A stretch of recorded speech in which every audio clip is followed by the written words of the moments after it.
এই ছবিটি ৭ই অক্টোবর ২০২৩। দেখো কি সুন্দর পরিপাটির শহর ছিল ফিলিস্তিনের গাজা। উঁচু ভবন, সবুজ গাছ, ব্যস্ত রাস্তা। একটি জীবন্ত শহর যেখানে মানুষ স্বপ্ন দেখত, হাসত আর বাঁচত। কিন্তু আজ সব ধ্বংস। ইসরায়েল আমেরিকার মদদে এই শহরটাকে ধুলোয় মিশিয়ে দিয়েছে। বোমার পর বোমা, রকেটের পর রকেট।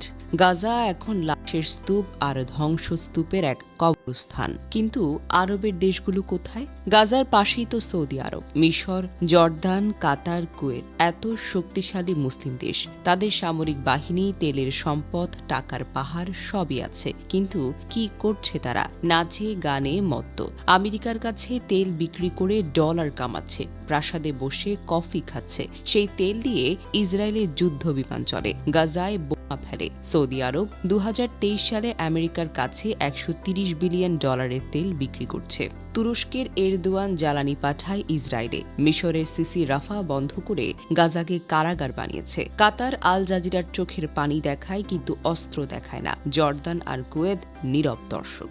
ধিক্কার তোমাদের, হে আরবের শাসকেরা! তোমাদের হাতে শক্তি ছিল, টাকা ছিল, সৈন্য ছিল, চাইলে তো গাজাকে বাঁচাতেও পারতে। কিন্তু তোমরা বেছে নিয়েছ আমেরিকার দাসত্ব।